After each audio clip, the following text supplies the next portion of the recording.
failure ang kinamatay ng 79-year-old actress. Narito ang report. 2 buwan mula nang ipasok siya sa Cedars-Sinai Hospital sa Los Angeles, California. Binawian na ng buhay ang legendary Hollywood actress na si Dame Elizabeth Rosemont Taylor o mas kilala bilang Liz Taylor. Ayon sa mga doktor, dahil daw ito sa congestive heart failure, kondisyon kung saan hindi na kayang magbomba ng dugo ang puso. 2004 unang na-diagnose ang paghina ng kanyang puso. Ayon sa kanyang publicist, katabi raw ni Liz ang kanyang 4 na anak nang malagutan siya ng hininga sa ospital. 12 taon pa lang si Liz nang pasukin ng showbiz. Pero agad na niyang napukaw ang atensyon ng madla dahil sa kanyang angking ganda. At lalo na sa kanyang pagdadalaga. Sino ba naman ang hindi mabibihag sa kakaibang kulay ng kanyang mga mata? Dekada 50 at 60 nang sunod-sunod siyang makakuha ng Oscar nominations. Ilan lamang sa mga pelikula niya ang Cleopatra, National Velvet at Who's Afraid of Virginia Woolf. Bukod sa kanyang pagiging magaling na artista, nakilala rin si Liz dahil sa kanyang makulay na love life. 8 beses kasi siyang nag-asawa. At sino ba naman ang hindi maiinggit sa kanyang jewelry collection? Pero sa kabila ng pagiging glamorosa, kilala rin siyang masugid na sumusuporta sa mga charity para matulungan ang research tungkol sa HIV/AIDS. Nagtayo rin siya ng sariling foundation para rito. Para sa unang balita, Aubrey Carampel, reporting. Samantala, Charlie Sheen abot langit ang ngiti matapos lumabas ang resulta ng kanyang drug test. Negatibo kasi ang lumabas na resulta sa test. At dahil dito, lumaki ang tsansa ni Charlie na muling makita ang kanyang mga anak. March 11, sabay na nagpa-test si Charlie at ang kanyang ex-wife na si Brooke Mueller bilang bahagi ng kanilang custody settlement. Sa ngayon ay wala pang balita sa resulta ng test ni Brooke. Unang bugso pa lang ito nating chikahan, abangan pang ibang balita sa showbiz mamaya. Rhea? Salamat, Luwan. Isang lugar po sa Makati ang nagiging paboritong puntahan ng mahihilig sa mga produkto at pagkain Hapon, ang Little Tokyo. Pero kahit malayo sa Japan, apektado rin daw ang mga negosyo rito ng lindol at tsunami. Narito ang report ni Susan Enriquez. Litaw na litaw ang kulturang Hapon sa lugar na ito na aming pinasyalan. Nang makiusyoso ako, Japanese channel at newspapers ang tinututukan dito. Pero sa maniwala kayo sa hindi, wala kami sa Japan kundi nasa Pilipinas, dito sa kung tawagi Little Tokyo sa Makati. Ang pagkain siyempre, authentic Japanese cuisine. Karamihan kasi ng customers nila, Hapon din. Kwento ng mga restaurant owner, nang mangyari ang kalamidad sa Japan, bahagya raw na apektuhan ang kanilang operasyon. Pero pagpapanatag nila, ligtas daw ang kanilang mga pagkain sa radiation. Kahit kasi authentic Japanese food ito, ang mga sangkap naman tulad ng isda dito sa Pilipinas kinukuha. Restoran marami bibili, lapu-lapu, snappa, shiuchin, lahat bibili sa dito. Sumilip din ako sa mga namimili sa isang grocery at nakita kong halos bakante ang mga estante ng noodles. Hindi na raw muna sila umaangkat mula sa Japan.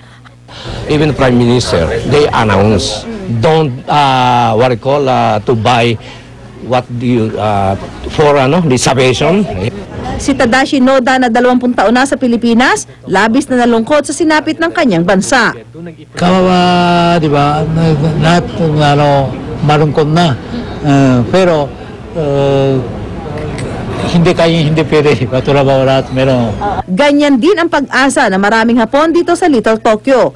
Ang Japan na nasubok na sa maraming sakuna at kahit gera, aangat muli tulad ng dati sa pamamagitan ng kanilang disiplina at malasakit sa kapwa. We are Japanese, no choice to changing our food from Japan. Yeah. We always come back. Come back, good relation. Yeah. I hope that this time also. Para sa unang balita, Susan Enriquez reporting. Later sa traffic, ihatid na po ni Love Anubel. Love! Maraming salamat, Igan, mga kapuso. Ito na po ang ating kakalsadahan. Unahin na po muna natin ang kahabaan po ng Commonwealth Avenue na sa mga oras na ito. Tuloy-tuloy pa rin naman ang mga tumidiretso patungo po sa Quezon City Circle. Yun naman ang mga patungo ng Fairview area. Ganun din, napakaluwag po ng daloy ng trapiko. Gaya GMA Traffic System C5, tagig tayo mga kapuso. Nasa itaas sa bahagi po ng inyong mga telebisyon.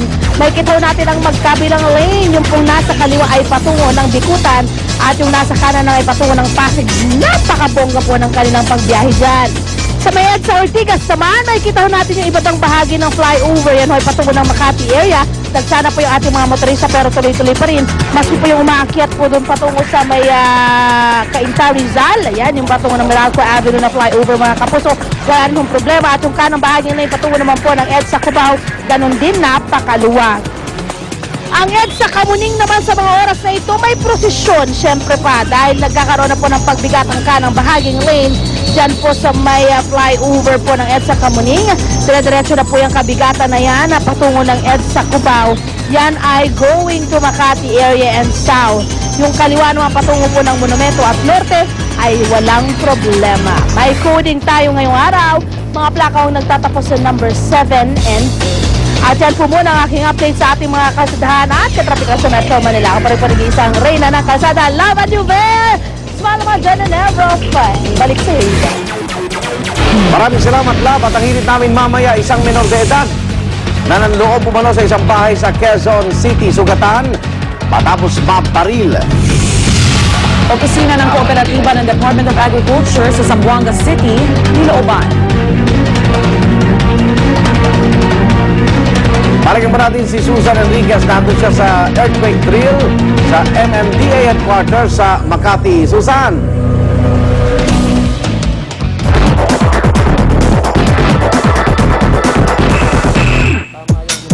Yes, maraming salamat, Igan. At ako, dito huli tayo sa MMDA building. Alam niyo ba na ito pong lang building na ito, batay ho sa pag-aaral, ito yung condemned building. Kaya nako, kung sakali magkakaroon ho ng malakas na lindol, malamang magkaroon ho ng mga masusugatan. Anyway, on my cue, mag-start na po yung